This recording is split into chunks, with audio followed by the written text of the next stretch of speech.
It's a big debate, right? What is owed to readers, to fans, is a hot button issue out there. I don't know. I often find that I am on the other side of it with people. I think it's because I'm a creative. And so I tend to side with the creatives more, but it doesn't make it right. That just makes it more of my position. I think in a lot of senses, he would admit this as well, that he's put his foot in his mouth in terms of promising on delivery and stuff like that. He's made a lot of promises that he has fallen through on. Yeah. And that I think is why people are more frustrated and upset than anything. But again, to me, I just find myself being more forgiving of something like that. It's not that he doesn't want it to come out.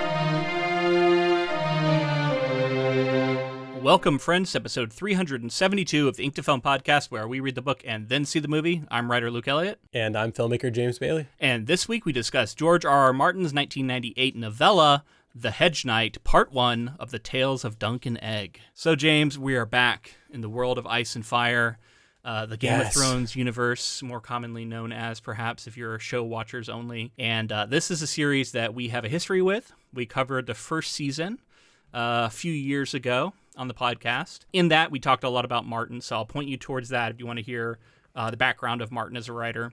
But we didn't cover the whole show. It was a show we both watched independently, but we didn't. There was we couldn't really fit it. There's too many episodes, and it occurred at a weird time with our show.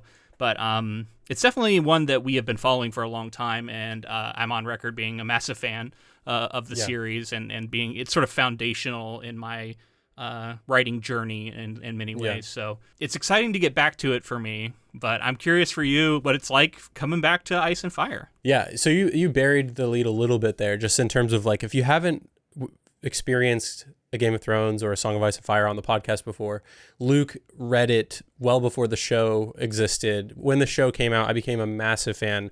We've both read all the books, although you said that you haven't read some of these, right? I had never read these books at all. Right. They'd been on my shelf. I have it here behind me, this compendium that has all of the novellas. And I remember I got it, and it was after we'd already started the podcast. And I just never got to it. And then once I heard there was an adaptation coming, it became a thing of I guess I'll just wait to read it once we do cover it. So this is the first time I've gotten to read it, which is kind of wild because I've read, I think, every other Game of Thrones thing there is out there. And when House of the Dragon came out, we touched in on some of that stuff, and we have a whole episode in our bonus episode somewhere. I don't think it's been released to the main feed, where we just talk season 8. It's just us lamenting season 8, which I felt we've kind of agreed it has been done to death. So it was do we really need to add our voices to it? But there is out there a hour plus episode of us talking about season 8. And at the time it was fresh. So, and again, this is all to say that not just big fans of fantasy in general, but specifically George R.R. Martin, A Song of Ice and Fire was something that I was borderline obsessed with at different times, and respect the hell out of Martin. And of course I'm waiting eagerly for Winds of Winter. When it comes out, I'm going to say when, because I'm an optimist. Optimistic. I think you've met him before, had some books signed. We saw him from a distance at Worldcon. I don't want to crowd or anything like that, because he's always being just bombarded with people. Back in August. I've met him. I had a book signed one time, and one other time I was this was both at StokerCon, I think 2016 or something. I was standing by an elevator, waiting for an elevator, and he was there with his entourage, and I was just one of a crowd, just kind of standing around him. And then, just seeing him walk by a few times in the halls at Worldcon this year, or this last year, that's what I thought we should definitely talk about, because there was this interview that came out in, I think, The Hollywood Reporter, and I was talking to you about it beforehand. You said you haven't read it yet. I read it, but it's been a little while. I kind of want to read it again. So I think for next week, we're going to both read it. You would be your first time, me would be a refresher, but I think there was a lot that he said in there from my memory of it that pertains to this series, but also just Song of Ice and Fire in general, where he's at, his struggles with Winds of Winter and writing these books. But then he also recounts, or the event is recounted, that occurred at Worldcon. And funny trivia for anybody who's listened to our Martha Wells Murderbot interview, that interview was being recorded. We were in a different room from this other big hall where some friends of ours that we met at Worldcon, the SFF Addicts podcast, they were doing this massive interview with a huge panel of authors, and one of them was George R. R. Martin, and it was like a 2-hour recording, but that was the one where the person asked the question. What can you remember exactly what it was said? Whether Sanderson would finish it was like we all know you're gonna die soon, so are you gonna let Brandon Sanderson finish your series or something like that? And Brandon Sanderson was also on this panel. Offensive, of course, to begin rude. With, and like disrespectful of the work of someone like George R. R. Martin. Yeah. And I know Sanderson and a lot of the authors that were up there, SFF Addicts, handled it well. They handled it well. They shut it down, and then it went viral. And like I remember reading about this later. It was getting written up in newspapers and magazines, online. It was an interesting moment because it leans into the thing that you'll see anywhere Martin posts, anywhere he talks, he gives an update on anything, is just comment sections full of people yelling at him to finish the book. Out of anger, out of dissatisfaction. And it's one of those things where like, people don't get that angry about something if they don't care about it.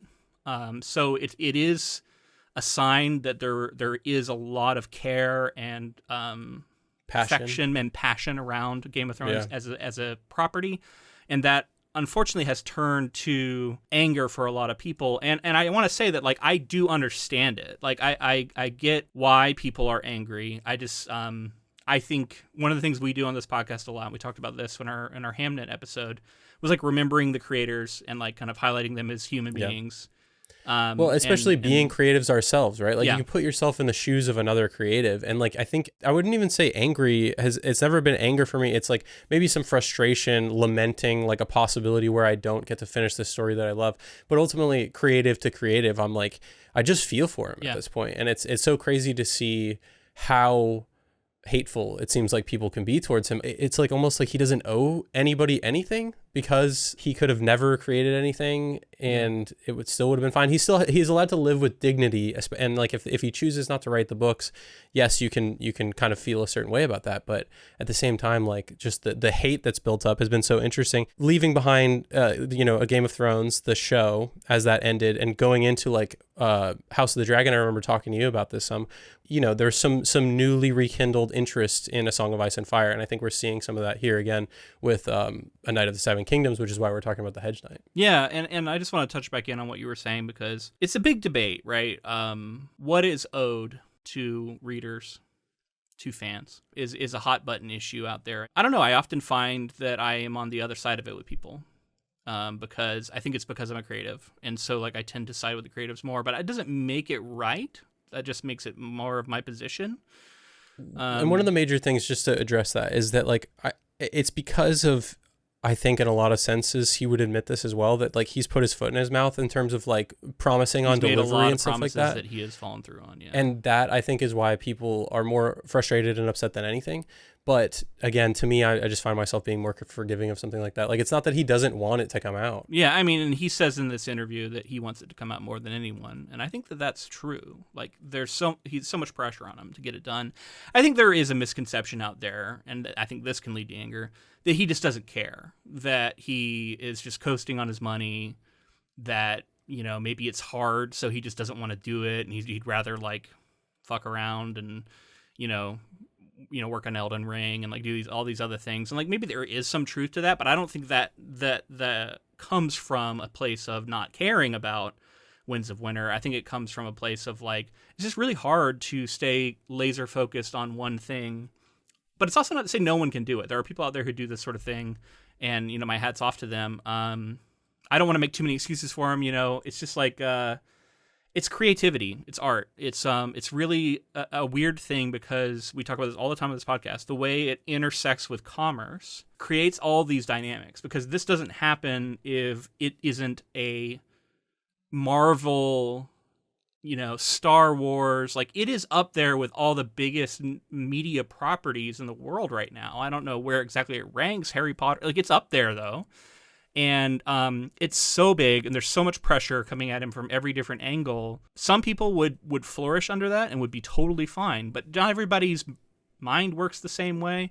And to me, it seems like this is a situation where the pressure of it has gotten to him. And I don't know, just reading this interview was really interesting because at one point the interviewer says to him, like, you don't ever have to finish these books. You can just say, I'm not going to finish them. And, like, live your life. Like, you can do that. And he was like, I'm not going to do that. Like, I want to finish these things. It's like the last thing. It's the main thing I want to do with my life. So it's like this, he's tied himself to this albatross, so to speak. And he is miserable. You can tell from the interview, like he is kind of miserable about this stuff and wants to get it done. And yet I think he's put so much pressure on himself to have it be perfect. And we can get into this as to why, but like, I honestly think the way the show went down and the negative reaction a lot of people had to the end of the show, it just actually adds more pressure to him. So as much as I am a fan of the show, and it feels kind of hypocritical for me to say, it's one of those things where, like, I wish the show hadn't been made. At least not yet. And at the very least, like, they should have waited until he was either done with the series or, I don't know, maybe on the last book or something. But like, yeah. But he felt like, I know it's not. I'm not. Yeah, he agreed to it, so it wasn't like he didn't agree to it. He thought that he was going to be done, and I think everyone on board thought that he was going to be done. So well, and one of the crazy things, he wrote Storm of Swords, which in my opinion is the best Game of Thrones novel. He wrote that book in a year.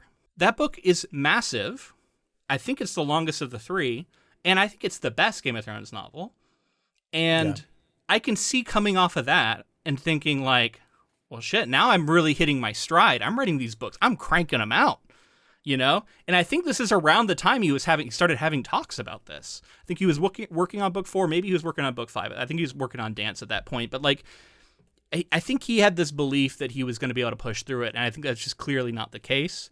And I, for the record, I think we will get Winds of Winter at some point.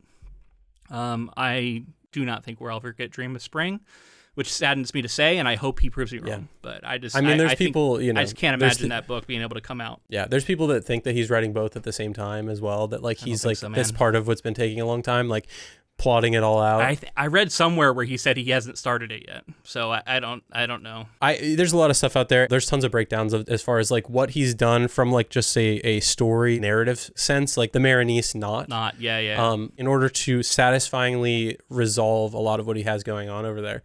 He's found it difficult to navigate the way out of that. There's a real scope sprawl that starts to happen in long series, and the one thing that's interesting, and I don't think Martin would ever do this because I think he's or at least he would never admit to it if he did, is like, and I also don't know if Sanderson would do this, but I would love for them to like have an off the books conversation where Sanderson can like help and talk to Martin about like strategies around containing scope, because I think Martin has encountered the problem of his story has just sprawled and gotten so many characters and gotten so big, and this is something that Robert Jordan dealt with too, we know.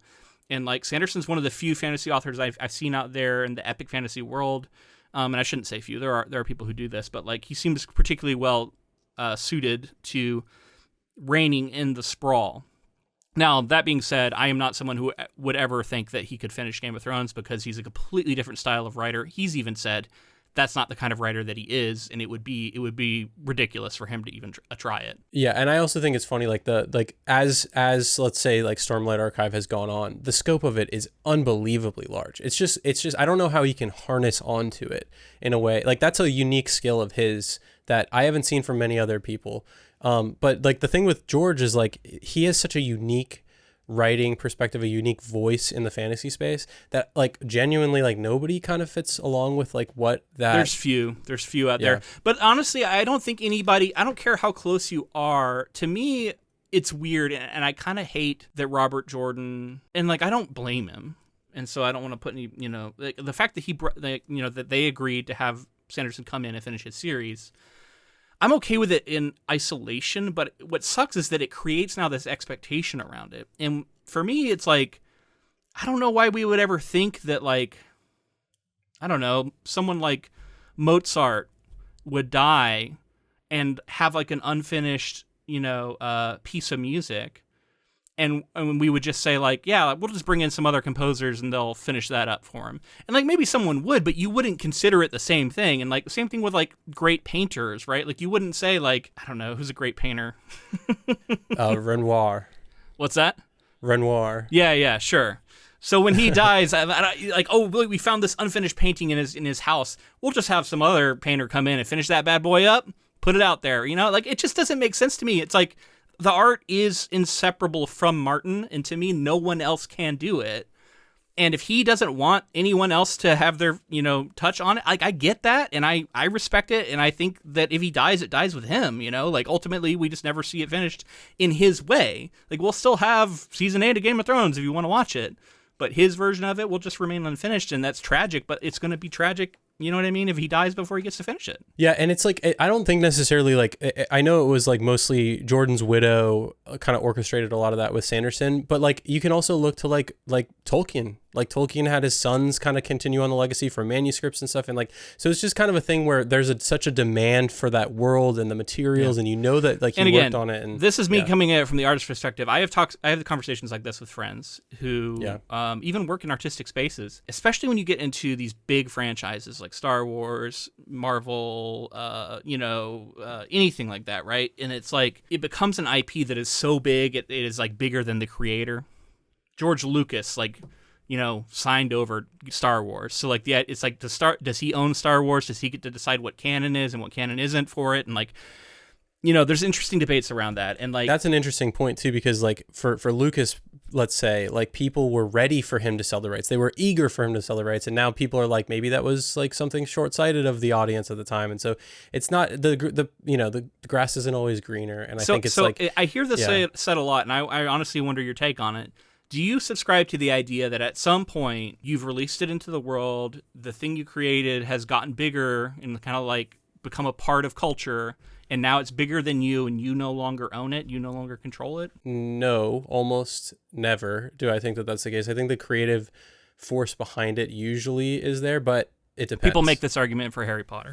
Yeah, but it depends. That's what I think. It's case by case. Yeah. I think typically it should come from the voice of who created it. I think some of the time, in the case of like a Harry Potter or something like that, I can also see where like there's so much value in what else was created around that world by so many creative people, and like derivative works, fan fiction. Everybody's personal relationship with the art themselves, and that's the thing too. I never want to discount that. Like everybody has a personal relationship with the art, and that is powerful, and that can be the primary thing to you. You could care much more about your relationship to that book series than you do about the author, and that's fine. I just still feel like, that such thing as intellectual property exists, that at some point, in Martin's life, he created this series, he created these characters, they are his. Yeah. And yes, there's been adaptations and versions of them, and like to the extent that he signed over stuff is, worth considering, but like, they're still ultimately his. He made them, and to me, they're a part of him. And I still believe that artists should own the things they make in that way. And so that's where I fall. While I still want to respect that there is truth to the idea of like something kind of becoming a part of culture, and just the shared experience everybody has with it being like such a massive piece of what makes it special. Star Wars is a great example of that, and there's all these examples, but just like, I also worry because I feel like that argument can be used against creators, and screw them out of control of their work and screw them out of compensation for their work. And in so many nefarious ways, if you start going down that path of like, oh, you created this thing and now we own it, because who ends up owning it at that point? The person who's selling it. And the thing is, they don't care about it. They just want to make money off of it. Whereas at least an artist who made it usually has like a deep artistic stake in what it is, because it's like synonymous with their name and their legacy. Whereas like Disney doesn't give a shit. They just want to make money. So I guess I'm a bit of a Martin apologist. You can call me that if you want. Yeah, I also just think it's like at some point for me, I just like respect somebody who's created something that affected me that deeply. Absolutely. That like I am just like so in their corner that I'm like sending all the good energy that I can towards him, getting out of this knot and figuring this all. And then along the way, I think it's so funny to note that like when A Song of Ice and Fire is at its best and it's hitting, we're getting something like the Hedge Knight and what's going on right now with the show, and it's just like rekindling or reminding people how and why they care so much about something like what Martin's created. I don't know that I would still be a fan of fantasy in the way that I am if I hadn't discovered A Song of Ice and Fire when I was in college, which is when I found it, and how it reignited a love of fantasy for me that had sort of petered out, I would say, post high school. Like I liked fantasy in like my video games and my stuff. I wasn't reading it anymore. I had moved into literary stuff more. But finding a Game of Thrones, on the shelf and falling in love with this series made me want to, write genre, made me want to care about genre again in a way that I hadn't, because it showed me a different way. It showed me that, how adult and serious it could be. And, I will be grateful for Martin forever for that. Yeah. Even if nothing else comes out. And so, I think that's a good segue into talking about this. Let's segue into talking about this particular novella. So, as I said, this is not one I had read. But yeah, I'm curious to you, man. So, had you read this novella before this? Yeah. So around when I read all of the books, I would say I think I've read them around season 2 of the show coming out. So when I read through all of the main series of A Song of Ice and Fire, and that's when I read really anything that Martin had available in this world. So that's when I read what was available at the time. I think all 3 novellas, but it's been since then. So I would say it's probably been 15 years-ish since I read these stories. But I always remembered having such a love for it because I love this sort of buddy duo, like lone wolf and cub sort of storytelling that we've seen a lot with Joel and Ellie in The Last of Us, and we're Mandalorian and Grogu, and it just goes on and on. People have pointed out that Game of Thrones, when it's at its best as a show, was often these odd pairings, right? The Hound and Arya, Jamie and Brienne. Yeah, there's a lot of these odd pairings that happen. That was when it was at its best. So I'm really excited. I haven't seen any of the show yet. I've seen trailers and a little bit of promotional stuff, but that's about it. So I'm very excited to get to the show starting soon. But for now, I've only read this novella. So for me, this was my first time returning to this world in a while. I read Fire and Blood years ago when it first came out. And I honestly don't remember it super well, outside of a few big events that happened. And so I've been enjoying watching the show, House of the Dragon, because I've been really liking that return to the world. I think that's a really good show. I do have some criticisms and frustrations with what happened in the last season, and reportedly, running out of money essentially and not wanting to shoot a big expensive sequence, so they decided to push it to another season. And then around this time, and this is addressed in that article, so we can talk about it more, but there was a falling out between Martin and the showrunner over there. So I am a little bit bummed to hear that because of how much I have been enjoying that show, and Emma Darcy and a lot of the performances over there. The dragons themselves are just fucking cool. There's a lot to like in that show. So I hope that it can continue to have good vibes in some way, or can maybe recapture some good vibes that it's lost. TBD on that. I'm excited. I'm hopeful that it'll be good, and I like the highs of that show are really high, and I enjoy quite a lot. Yeah, exactly. It has some great highs for season 1. I think even though it does have a weird pacing thing going on and the 2 different timelines, I still swear by that season of television just overall being really good. Yeah. So anyway, but that's that show.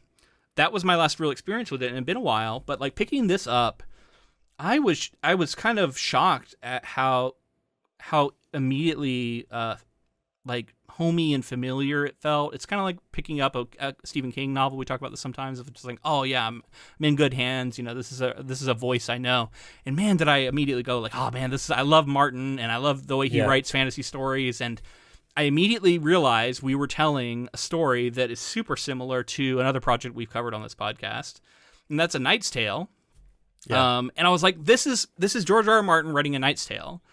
Before Knight's Tale came and I'm out. That's fantastic. I didn't know that I needed that, but I needed that because it's so fucking cool. And yeah, you're right. This came out in 98, which actually puts it as, we were looking it up before this. I think he had written book 2 in Song of Ice and Fire, Clash of Kings, and that was about to come out, and then this came out a little bit before it, but I suspect he had maybe he was writing them at the same time, I don't know, but that's a really interesting spot for this to be coming out, because to me that means this is Martin at the height of his powers, when he's in the flow. He hasn't done anything with the show yet. He is so killing it, and to me that comes across as I'm reading this. This is he's just so in this world. Man, I hope that one day I can write anything with the love and reverence with which Martin writes about heraldry. Yeah. He'll just go on and on about heraldry and describing all the different ways it looks and the way that all these different knights, are dressed, banners and how they look, flying and in the their wind, nicknames, and their. It's all so cool, and you can tell that he loves it. Like, it just comes across that, like, this is the shit that makes him excited.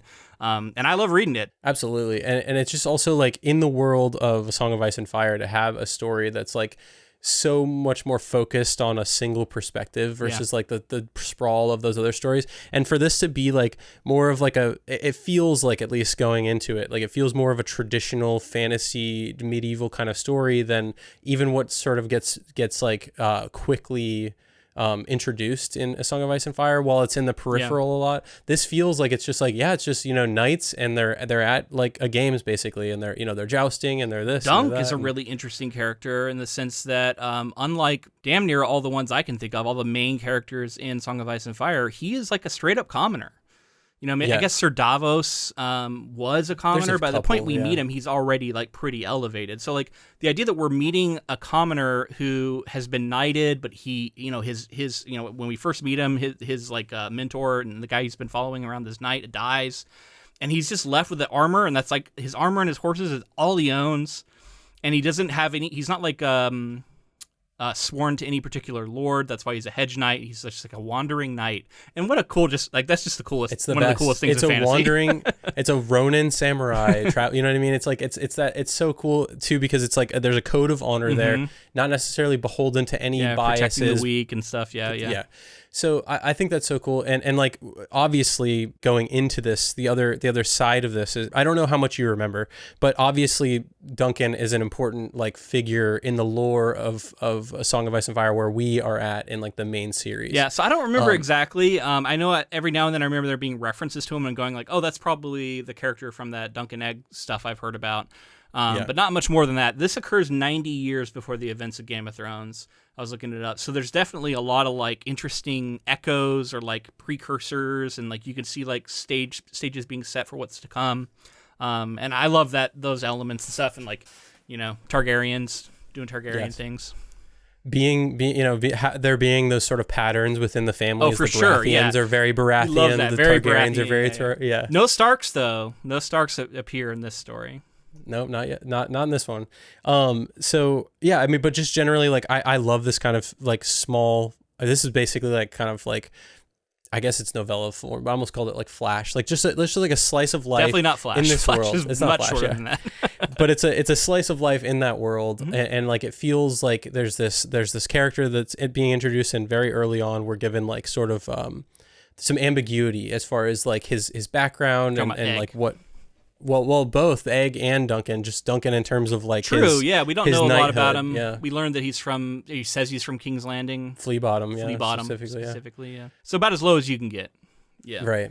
Yeah, and then Egg obviously being introduced and being like precocious and like kind of adorable little kid, and like wanting to be a young squire, and how they're kind of playing off each other is so fun in the dialogue. It's so powerful there. You just root for these two immediately, and like you can tell how they're like fitting into each other. Like it just knits right away, and you're like, oh, these two are made for each other. So I'm ready to move into plot, but I got to talk a little bit about the background of this. I'm gonna hit you with that real quick. There's not a lot of information around it. I've just found a little bit. Sure. I had one more thing I wanted to say before we jumped into that, because you mentioned, I watched an interview a while back, probably around the show starting like a month or so ago, and Martin. This is from, I think, 6 or 7 years ago. Martin was talking about this story being written for a collection of short stories, and how like he had been commissioned, and it was kind of, for him at the time, it was kind of a lot of money. And so he was like, Legends anthology. I was about to talk about that. Okay. So along that process, basically in this interview, he just talks about how like he was excited to do it, and there was 10 people who were all writing for this Legends anthology. As it was getting closer and closer, the person who had commissioned it basically was like kind of trying to fire him, because he knew that he wasn't going to meet the deadline as far as getting the story in on time. And he talked about how he got it in like on like Christmas Eve, like right before it was due. So technically it was on time for everybody listening. He said that the collection was originally supposed to have 10, but they had hired another writer like to release a piece of short fiction. So there were actually 11 in the collection that were supposed to be only 10 because he did get his work in on time. They had assumed he wasn't going to do it. Huh? They assumed he wasn't going to make it, so they were making So I mean that lines up with what I was seeing here. So basically this comes out August 25th, 1998. In the Legends anthology, which was edited by Robert Silverberg. So that's probably who you're talking about. The story was later adapted into a 6-issue comic series by Ben Avery and drawn by Mike S. Miller, produced by Roaring Studios, and published by Image Comics and Devil's Due between August of 2003 and May of 2004.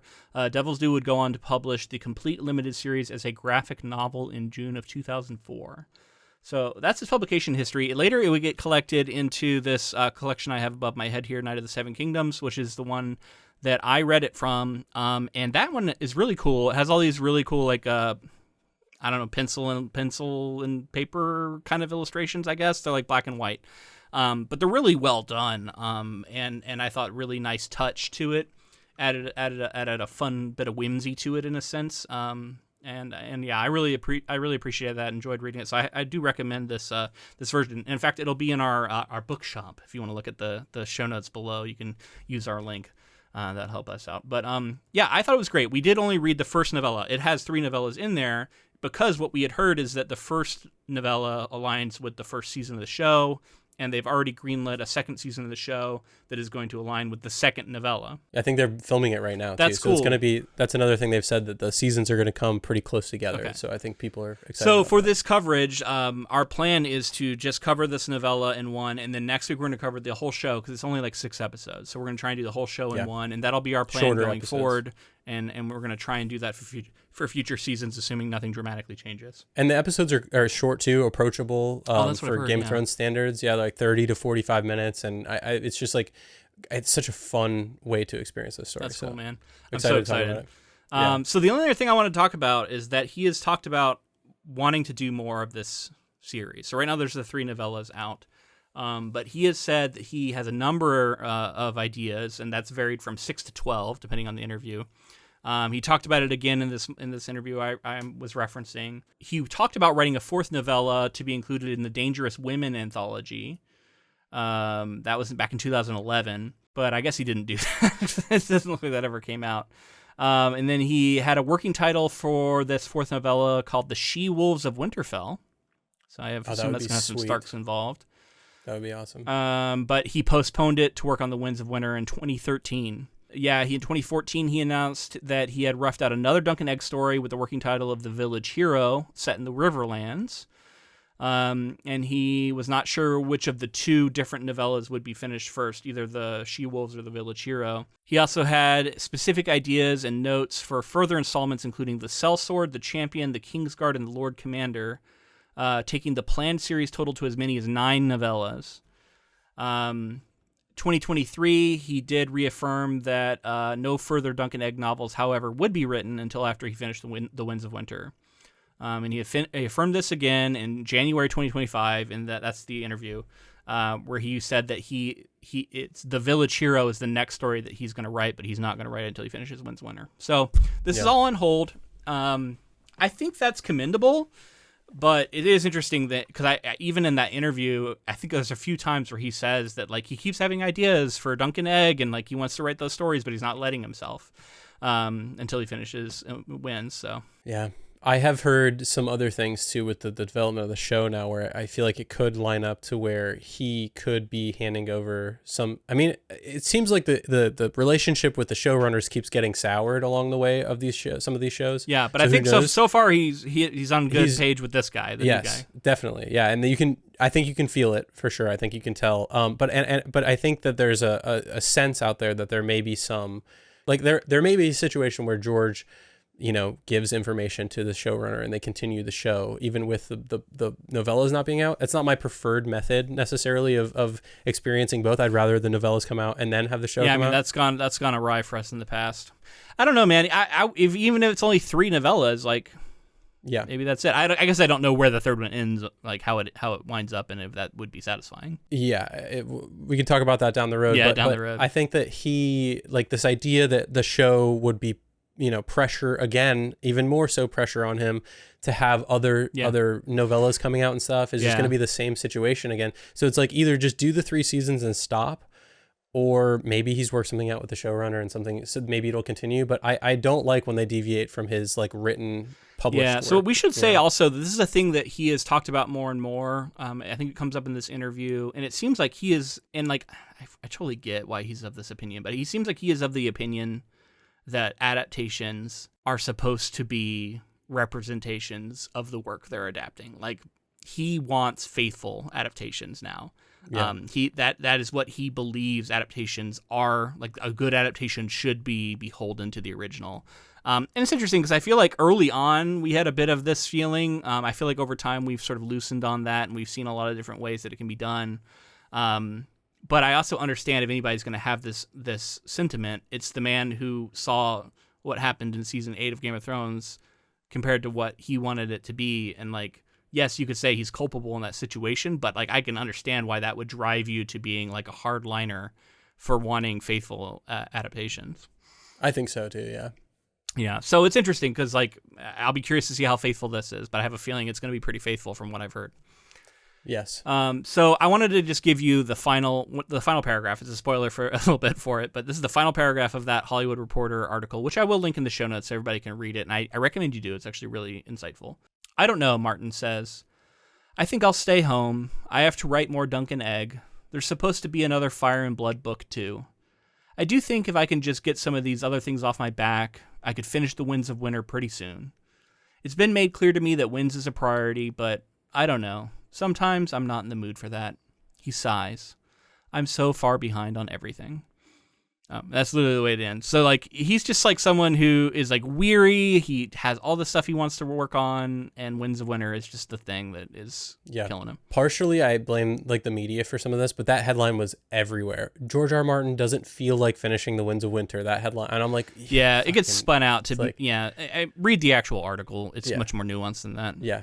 But I mean, it's again, I just feel for the person, I'm like, it's like no way to spend your golden years just like laboring and toiling over this and just feeling like there's like a hatred and a pressure towards you for something that like brought you a lot of people of joy for your whole life. I think he even talks in there too about having like great interactions with fans, and I know people talk about like being like not bringing up Winds of Winter when you meet him, and just like thanking him, and like it sucks that I'm sure he has so many of those interactions, but it's the negative ones that he's going to remember. It's the person who asked that question at Worldcon that he's going to remember, and it's just a sad thing about our psychology. We're just set up to do that, right? Focus on that little bit of negativity, and that's going to like stick with you so much more than anything else. All right, man, let's move into actually talking about plot, though. So we're going to get into full spoilers for the novella, which I assume is going to be spoilers for the show. So if you haven't watched the entire show yet, just be warned, there may be some spoilers ahead. All right, so I've got the plot divided into 3 sections here. So let's start with the first section. The story opens with the death of Sir Arlen of Pennytree, a wandering hedge knight. Sir Arlen's worldly goods are inherited by Dunk, his squire. Eager to claim the glory Arlen never found in life, Dunk sets out for the town of Ashford, where a tourney is due to be held.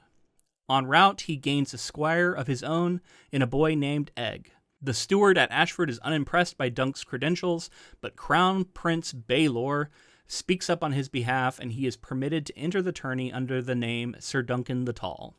All right, so that's just the setup to the story here. Let's talk about it. And what are your thoughts rereading now? It's such humble beginnings in such a fun way. Like he's like burying the old man, I think is the way it starts, which I thought was a cool way to start. It's raining. It's emotional. You can like immediately get in touch with a character who is like mourning the death of somebody who really took him under his wing and taught him everything he knows. It was immediately made me think of Knight's Tale, because that starts the same way, if you remember. Yes. The death of the knight that he served, yeah. Early on, and I think we should just start talking about this here. Early on, like I think it comes into question for the reader whether Sir Arlen of Pennytree actually did knight Duncan. And it's so interesting because what we know of Duncan is to be incredibly noble, honest, like everything chivalrous, everything a knight normally is. So you're saying there's a question whether or not he's lying about it? or whether or not it's legitimate. Bit. Oh, whether or not, I think that it's talked about a few times throughout the story of like him sort of calling into doubt his knighthood, and whether that's him like being new to it, so he feels a little insecure about it, or if it's actually like he fabricated the moment of him actually being knighted that then leads him down into this. Because we're seeing other knights, once he gets to the tourney, we're seeing other knights who don't act like knights. They act like assholes, and they cheat, and Classic. They do all these other things. and like that's not our innocent Dunk, who's kind of, you know, what is he? Thick as a castle wall. Yeah, thick as a castle wall. Yeah, he's a simple guy who has aspirations of just like doing the right thing. Mm-hmm. And I think that we see that crop up so much. But I think just let's plant that seed early. I like the interaction with Egg early. I like such a classic like D&D setup, by the way. Yeah, it's like he's this knight. Yeah. He's wandering, and he comes upon an inn. Yeah, a warm glow through the windows, and he goes inside. And I love it too. There's like a some sort of lordling in the corner who's passed out in his own wine. That's the only other guy in the entire inn other than him and the innkeeper, right? And he gets his food, and he's just sitting there, right? I love that the Lord wakes up and is like, "I saw you in a dream." And he's like, "What?" Yes. He's so like, Game of Thrones, by the way. And then I was like, "Yeah, this is so Game of Thrones, right?" Like if you ever hear about a dream in one of Martin's like stories, like pay attention, because that is not given lightly.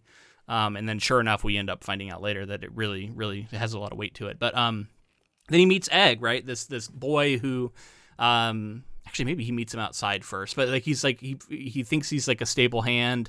He's gonna give him a clout in the ear. He's like, I'm gonna hit you, yeah, take care of my horse. And then he comes out later and he's like put his armor on, and he's put his helmet on or something, and he's like on top of the horse.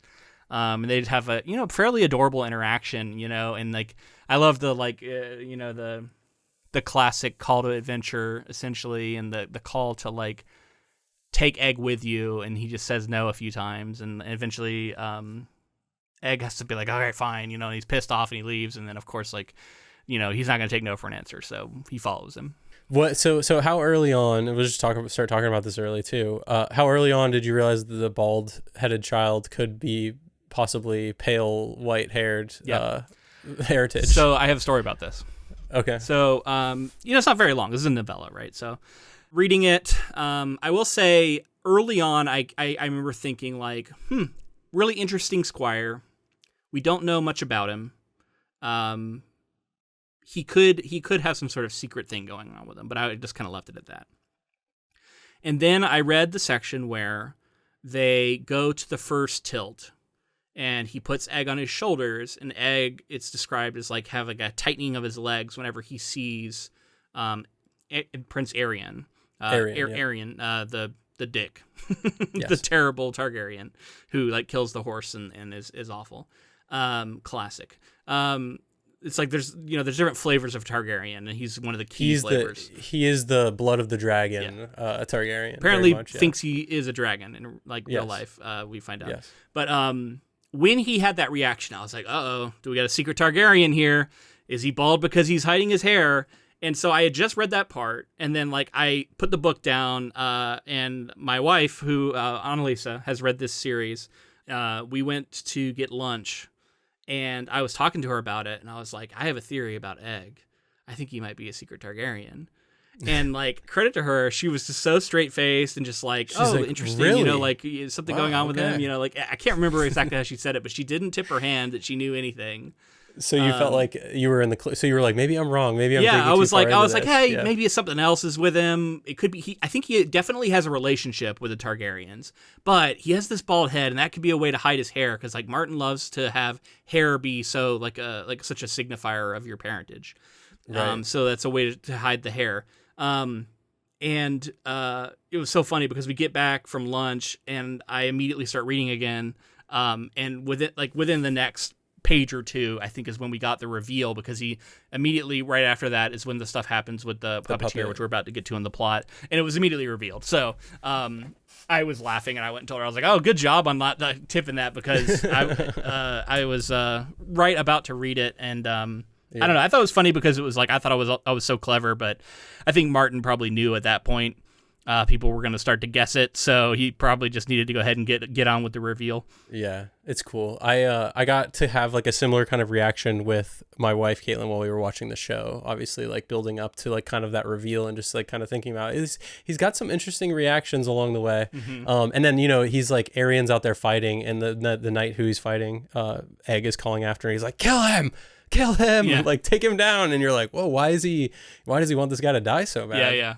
Well, we know he's from King's Landing, so you have a little bit of plausible, like maybe he just knows about this guy and he's been terrible in the past. But yeah. All right, so let me get to the next part of the plot here, because we can get into this section. We're already starting to talk about it. So before he can compete, Dunk sees Prince Aryan, Baelor's nephew, attempting to force himself on a puppeteer girl and strikes him. Aryan orders his guards to give Dunk a beating, but Egg intervenes, revealing that his real name is Aegon and that he is Aryan's younger brother. Dunk exercises his right to face Aryan by trial by combat. Aryan, backed by his father, Prince Maekar, demands that it be a trial of 7, in which 2 parties of 7 knights contend on horseback. All right, so let's stop there. One of the things I want to get to before we move on from it is early on here, I was really appreciating this look at a character who is not highborn and who is struggling to make ends meet, and like to even get into this list, he has to like barter he has one of these horses that like he has to sell. He gets this armor from this what's his name, like the blacksmith's name, he's a fun Steely Pate or something. Yeah, Steely Pate, who's like an interesting character, and I love the way that all these interactions go, and I just liked how this is some of the stuff that from like Patrick Rothfuss's work that I really like, which you haven't read any of that yet, right? No, well, I read like half the first book and then stopped. And it's like one of the things that I do really like is like when you can really feel how much money matters to people in this kind of circumstance. And for the first time, like I really cared more about like how much silver he had and how much, like he was going to be able to get for different things. And like you just don't care about that when you get all these royals who just have like endless money, right? So that was a cool, different look at the world. And I like that. And I want to say like Rothfuss is an interesting like other parallel to some of the stuff where like I was hopeful that like the adaptation would come, but maybe it hasn't because the series hasn't been finished and some of that. But that was a book that I was really fascinated by and really enjoying, and just kind of like put it on hold for this. And now it's been 10 years. Like holy shit. Anyway, there's a thing that happens with the early on with Duncan going around to all the other lords and trying to get them to remember Sir Arlen of Pennytree. Yeah. And like trying to like, and this idea of like a humble knight who has affected major things that have happened in Westeros. Love that. And how like he's like, but he's forgotten. He's a footnote of history. And I love that he just wanders into a tent at one point and the king's there. Yeah. It's just some funny like fate stuff going on here. You can feel like I don't know, it's interesting. Like and it's more like heavy-handed than I think George like allows himself to be usually in his main series, where like this gets to be, but like you'll give him this one because it's like it's kind of like a standalone thing. I don't know, and it gets to be like the epic, I think, beginning of like a really well-renowned, in the Game of Thrones series, a well-renowned knight. You know what I mean? So we're seeing that some of that build up along the way. And like I think when he's going around seeing like his inner monologue of like how, Sir Arlen of Pennytree never won a contest. Mm-hmm. He never did. But if I could just for a day have this, then I would elevate his name along with me and some of that stuff. And I thought that that's like such a fun core to this beginning of the story, and some of his morals and what he stands by and what he stands for. And then we get to the point where, we're talking about him running in to help, like, a puppeteer that it seems like he's attracted to, but a puppeteer that was an innocent, and like in a way that like Egg runs in and he's like, he doesn't hesitate. He jumps into this combat. Yeah, he just runs up and like, basically punches the Prince Aryan, who's breaking. He's like breaking her hand or her fingers or something. He's attacked her essentially. Mm-hmm. No regard for his own life, obviously. Yeah, like knowing that this is a princeling. Yeah, kind of instinct just takes over. And he even thinks like, well, I'm fucking dead. I've just punched a prince. Like I'm about to be dead. But he doesn't. He's not dead because Egg steps up and reveals his parentage, and that his brother. That's his brother. And he's like, I chose to go get him, so like really I'm at fault. And I love how hateable Arian is here with like you've loosened one of my teeth, and now I'm gonna knock such all your teeth out. Joffrey or what's it, Viserion? Yeah, he's one of those characters. Like Martin writes these guys so well. These like it's like the other side of nobility, because he writes like cool nobles really well, like Eddard Stark and Robert Baratheon, like these characters who you really care about and find interesting, even if you don't agree with everything they do. But they have like a nobility to them in a sense. But then he writes guys like this who are just the fucking worst, and you can just tell they're terrible. Sadistic. They're sadistic psychopaths and stuff. Like they just do, and then like everyone's beneath them, and like this guy apparently believes he's an actual dragon. Targaryens are famous for their madness, right? So like it's like he's got a touch of madness here, believing he's a dragon made flesh. The idea of the blood of the dragon and just the way that everybody treats them, because they're not only nobles, they're also nobility who are supposed to be like superhuman magic nobility. In from their another blood. place, yeah, and there's a little bit of truth to it too. There's like a little bit of truth to it, and so you can see how that would drive people mad, and make monsters out of people who would start to believe their own greatness in that sense, right? Yeah, and think about like what's owed to them. That's what House of Dragon's all about. We see this all over the place in that show. Yeah, and what's mystical and what's not, like what's perceived mysticism that then they internalize. I am not a master of the Targaryen family tree, by the way. I think you could be. I do think there's one point where there's a mention of a Targaryen, I think named Aemond, who is sent to Old Town or the Citadel. Yeah. And then that triggered for me remembering Aemon Targaryen, that's a reveal, so I guess spoiler for Game of Thrones, but there's a reveal that one of the Night's Watch is a Targaryen, and he's like a 90-year-old man. And I was like, oh, this lines up, I bet that's him. So like I had my like one of my moments like that where I was able to connect, but like I wish I was better at like knowing all these family trees. And I know we're referencing characters. I feel like there's several things that get dropped about characters who are characters we follow in House of the Dragon. You know, he's like referencing all but the problem is also they all have the same name. It's like they all have like, it's like they're all the same name over and over again, recycled, right? You know, he talks about this, like there's 4 Aegons up to this point, and like, you know, they've all that have been king outside of other ones that may have been named that. I feel like as the years have rolled on, I've gotten more, especially like after House of the Dragon started releasing and stuff too, I started like digging back into it. I have a fair handle on it, but there's just so many, like the generations that go down and the ways that it like kind of sometimes like goes into a curve you're not expecting. But yeah, I mean, good on you for noticing the Aemon one, because that's a really fun one. That's like, because cool, if you remember in Game of Thrones, he talks about egg and in the book series and stuff. Yeah, so it's pretty cool. Yeah, man. So also I wanted to shout out some of these other, like we get a little we get Daemon Lannister gets announced here, and he's kind of a shit. I just love that, like, even like most Lannisters are terrible. So the idea that we even have a few Lannisters that we like later on is like notable, because I feel like all the other Lannisters we've met throughout all the history of Game of Thrones, they're also just terrible. They tend to be cunning for sure. They tend to be the type to screw people over. But they're just like spoiled rich. They're spoiled rich lords like every fucking time. Also, the Baratheons continue to be badasses. I've always felt like I would probably be a Baratheon if I wasn't going to be a Stark. Baratheons are sick. Yeah. Lionel Baratheon, he's called what? The Laughing Thunder? Storm. The Laughing Storm. That's right. Yeah. Such a cool fucking name. And the way he behaves when he's in the that initial like tourney that he's watching is so cool. He's just going around and like smashing the expensive parts of guys' helmets. Yeah. And then just laughing at them. And so no one wants to fight him because they're like, that thing's expensive and it's going to cost me a lot of money to get it fixed. And he's just like going around and smashing them. Like, I don't know. I think that's so cool. And he's such a, like, I love that it hints at the popularity and the rise to power that Robert Baratheon would eventually have, right? You could see how a populist movement behind someone who is charismatic like this could rise into an actual rebellion. And you can see like the seeds of Robert's rebellion here, even though this isn't Robert, but he's this kind of guy. Well, clearly a slightly distant ancestor. You know how many generations? Three generations. I actually don't know. Again, I don't know the family tree, but like related to him in some way, right? Yeah. So I agree. Very cool character. You know, it's fun to see Lannisters. It's fun to see Targaryens, but then we also get like the Fossaways. Yeah, man. And these are all names that like I know. You know, these get mentioned. Craighill, Duskendale, Duskendales, yeah. Gawain Swan. These are all like names that we see. The Fossaways, yeah. Beesbury, Dondarrion. There's a Manfred Dondarrion we see at some point. Obviously the Ashfords. It's just cool. Like I don't know. I like this attention to world building, and it seems like it's so counterintuitive to me that this would be interesting. And the fact that Martin is able to make this interesting to people is so cool. And it's because of his greater lore, and I think it's so fascinating because excellent it's so, he is at crafting character.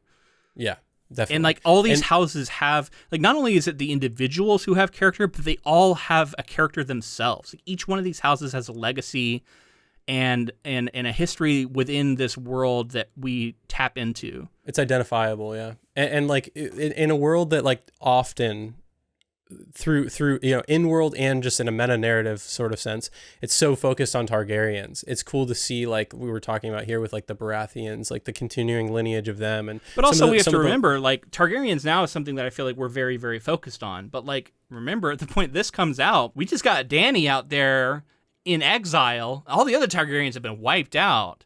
And so it's the Baratheons that are in charge. So like reading this is cool because you're like seeing seeing a bit of what it was like when the Targaryens were still in power, which at this point in the series we hadn't really explored. Yeah, it's interesting to see like Martin really obviously had everything in place.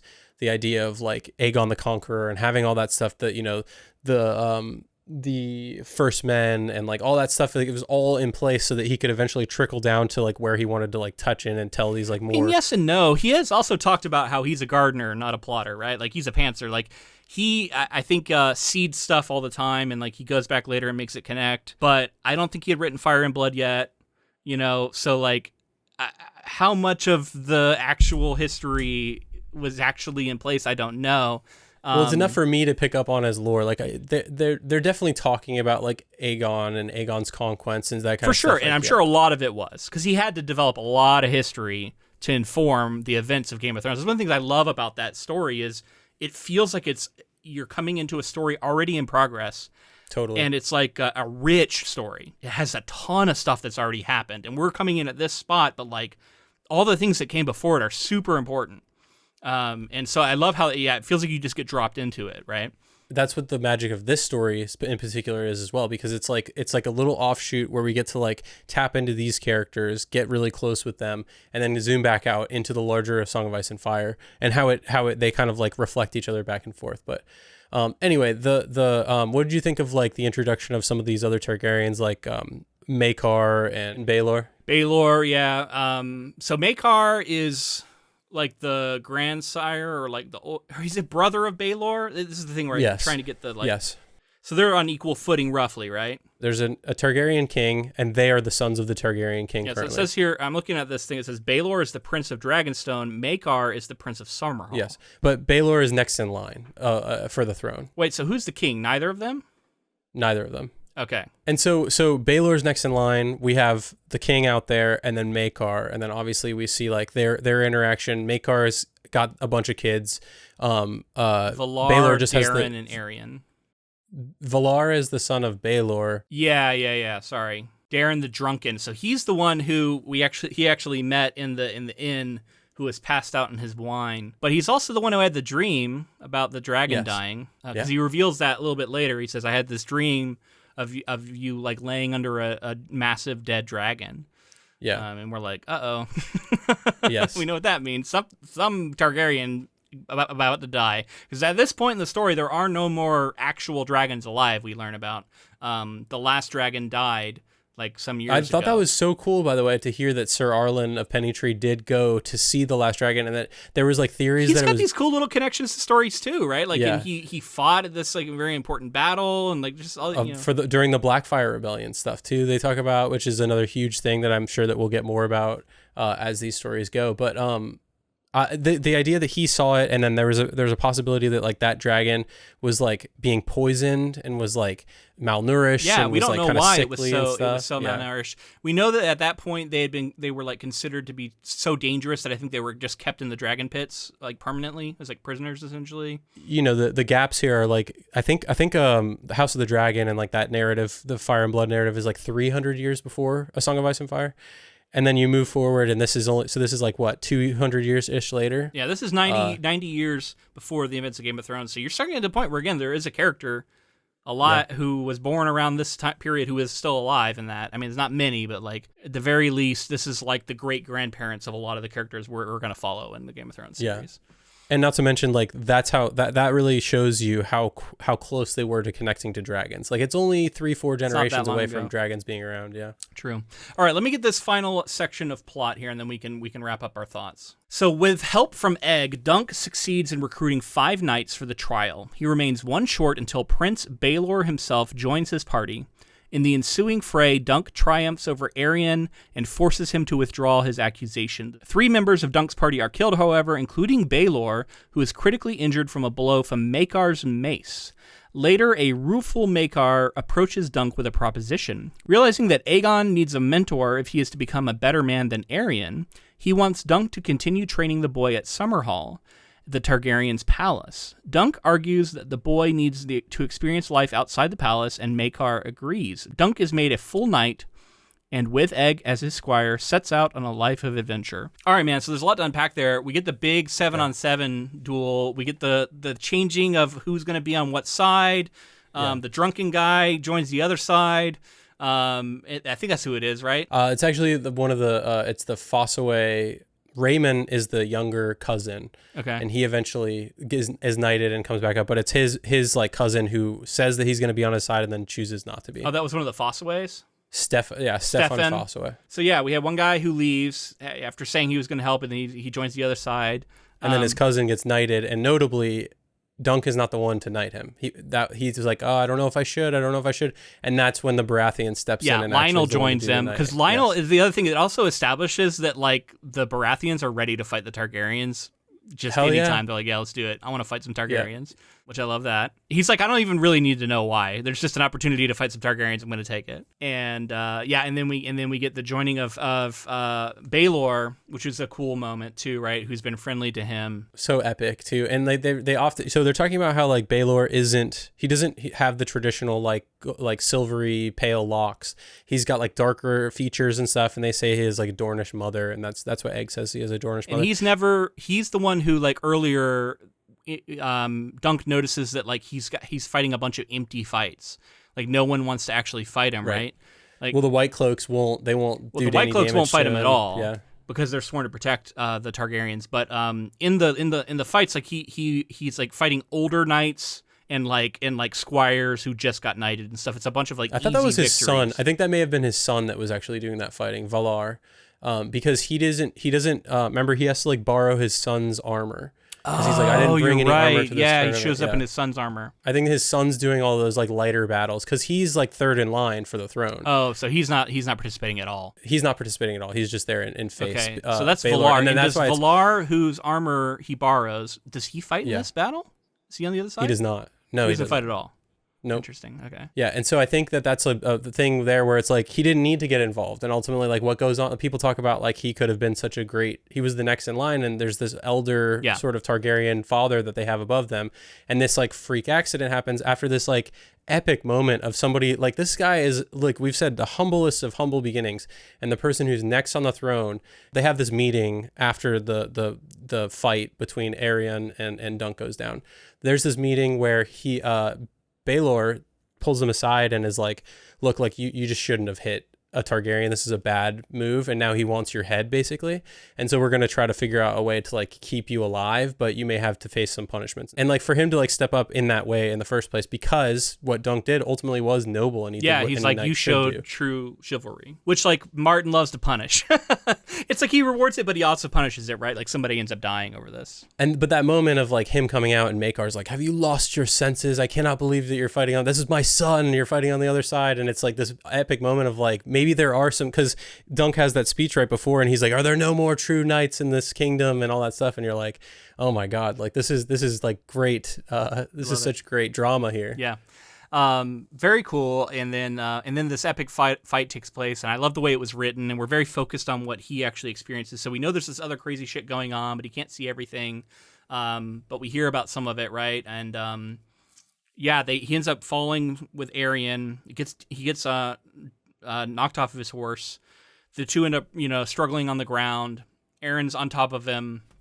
Seems to be like he's about to kill him. Well, and Duncan's getting fucking beat. He's like been stabbed a bunch of times and Mace like concussed. Yeah, and he's stuff. concussed. Like, he's getting super fucked up. Yeah, but then he's sort of like superior strength. He's able to like kind of recall, and he says like, "I've fought like this many times back in Flea Bottom," right? Like this is his which is such a cool falling detail. back on his like street fighting background. I think he literally said like Arian could have beat Duncan the Tall, but he couldn't beat Duncan of Flea Bottom, and that's such a cool kind of like sense going into it. Yeah, and so that's how he ends up getting the best of him. He like gets on top of him and he starts bashing his head with his shield, and where he gets him to like finally he could have killed him, but instead he gets him to concede to yield. But then of course he like goes back on it, and he's like trying to take him up there. He tries to like stab him, and he has to end up getting the best of him again. So just a cool whole sequence of events.